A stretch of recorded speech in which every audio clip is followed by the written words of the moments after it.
In the summer of 2019, Romania was shaken by a case so disturbing that it exposed not only the darkness of one man, but the failures of an entire system.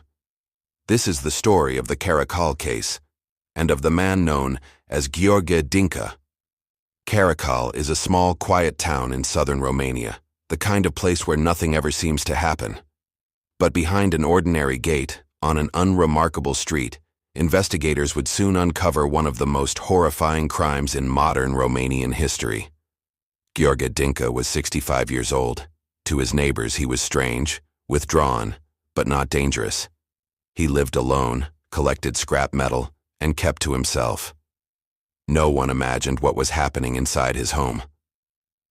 On the morning of July 24, 2019, a 15-year-old girl named Alexandra Maceșanu was hitchhiking to her school exams. She never arrived. Hours later, Alexandra made a phone call that would haunt a nation. She dialed the emergency number, 112, and whispered that she had been kidnapped. She said she was being held captive by a man in Caracal. She gave details. She begged for help. She stayed on the phone as long as she could. But help never came in time. Authorities failed to locate her precisely. They hesitated. They waited for paperwork, for warrants, for confirmations. While Alexandra was begging for her life, the clock was ticking.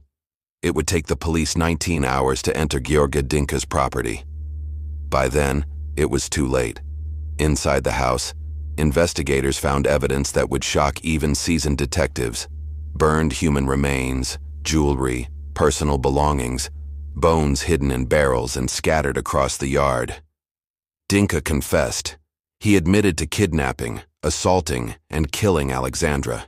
He also confessed to murdering another young woman, Luiza Milencu, who had disappeared months earlier.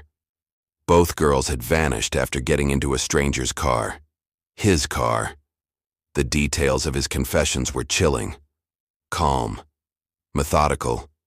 Devoid of remorse. But what shocked the public even more was what came next. Contradictions. Inconsistent statements, missing evidence, unanswered questions. Dincă would confess, then retract.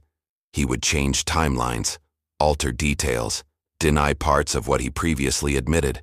Rumors began to spread. Was he acting alone? Were others involved? Was this a case of human trafficking, covered up by incompetence or corruption? The families of the victims were left in agony, searching not only for justice, but for the truth. Public outrage exploded across Romania. Millions watched the recordings of Alexandra's emergency calls, listened to her voice, her fear, her hope that someone would come. And no one did. High-ranking officials were dismissed. The emergency response system was scrutinized. Laws were questioned. Trust was shattered. The Caracal case became more than a crime. It became a symbol of institutional failure, of how delays, bureaucracy, and indifference can be just as deadly as a killer. Today, Gheorghe Dincă is serving a life sentence, but for many the case remains unresolved. Not because there wasn't a conviction, but because there were too many mistakes. Too many silences. Too many doors opened too late. Alexandra and Luiza were more than victims in a true crime story. They were daughters, students, teenagers with plans, dreams, and